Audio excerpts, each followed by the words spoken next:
चला तर मग मंडळी, फ्रीजरमध्ये खारीक न ठेवता, उन्हात न ठेवता झटपट अर्धा तासात खारीक फोडून त्याची पावडर कशी करायची ते आपण बघतो आहे। त्यासाठी मी 600 ग्रॅम काळी खारीक घेतलेली आहे। थोडीशी चांगल्या क्वालिटीची खारीक मी आणलेली आहे, थोडी मोठी आहे आणि मार्केटमधून आणल्यावरती थोडीशी नरम आहे। तर ही खारीक उन्हात न ठेवता, फ्रीजरमध्ये न ठेवता झटपट खारकेची पावडर कशी करायची ते आपण बघतो आहे। ही पावडर करून मी लगेचच लाडू करायला घेतले होते। 600 ग्रॅम खारीक घेण्यामागचं कारण एकच आहे की ही खारीक फोडल्यानंतर यातली जी बी आहे आणि वरचं जे देठ आहे ते निघाल्यावरती आपल्याला 500 ग्रॅम खारकेची पावडर मिळते।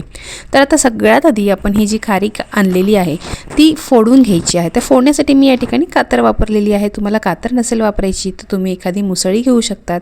सुरीने सगळ्यात आधी आपण हे वरचं देठ काढून घ्यायचं आहे।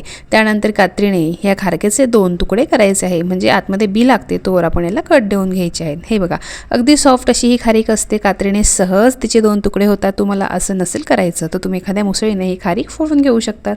आता या खारकेचे बोटांनीच असे 2 तुकडे झालेले आहेत। हे बघा, एका खारकेचे 4 ते 5 तुकडे आपण करून घ्यायचे आहे। तर या पद्धतीने 600 ग्रॅम खारीक मला बी काढून वरचं देठ काढून फोडण्यासाठी 20 मिनिटाचा वेळ लागलेला आहे।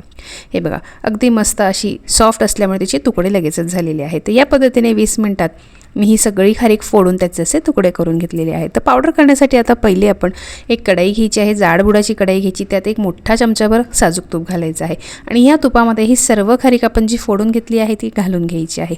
आता की नाही मंडळी, गॅस एकदम बारीक करायचा आहे। फुल पण नाही ठेवायचा, मध्यम पण नाही करायचा। मंद आचेवरती 10 मिनिटं एकसारखं हिला हलवायचं आणि भाजून घ्यायचं। याने काय होणार आहे की खारीक जी असते ती गोड असते। नैसर्गिकरित्या त्यात भरपूर साखर असते। जशी साखर आपण कढईत घातली की ती मेल्ट होऊ लागते, तसंच खारकेतली जी साखर आहे ती हळूहळू पगळते आणि खारीक अशी मऊसूत व्हायला सुरुवात होते। हे बघा, हातांनी तोडता येईल इतपत ती छान अशी मऊ झालेली आहे। आता ह्या स्टेजवर अजिबात वेळ न घालवता खारकेचा जो गॅस आहे तो बंद करायचा। एक अर्धा मिनिट खारीक ह्या गरम कढईत पडू द्यायची। त्यानंतर लगेचच थोडीशी गरम असतानाच ही खारीक मिक्सरच्या भांड्यात घालायची। 2 बॅचेसमध्ये आपण याची पावडर करून घेणार आहोत। तर अर्धी आपण खारीक यात घालून घेतलेली आहे। झाकण लावून व्यवस्थित रेग्युलर मोडवरती 15 सेकंद ही फिरवायची। नंतर रिव्हर्स मोडवरती जेवढी बारीक हवी तेवढी बारीक खारकेची पावडर करून घ्यायची। हे बघा, अजिबात कोणतीही मेहनत न करता, खूप जास्त वेळ उन्हात न ठेवता, फ्रीजरमध्ये न ठेवता, कोणतीही ट्रिक न वापरता साध्या सोप्या पद्धतीत आपली छान अशी भुसभुशीत खारकेची पावडर तयार झालेली आहे। आणि त्यावेळेस खारीक बाजारातून आणायची आणि लगेचच पावडर करून लगेचच लाडू तयार करायचे। इतकी साधी सोपी ही पद्धत आहे।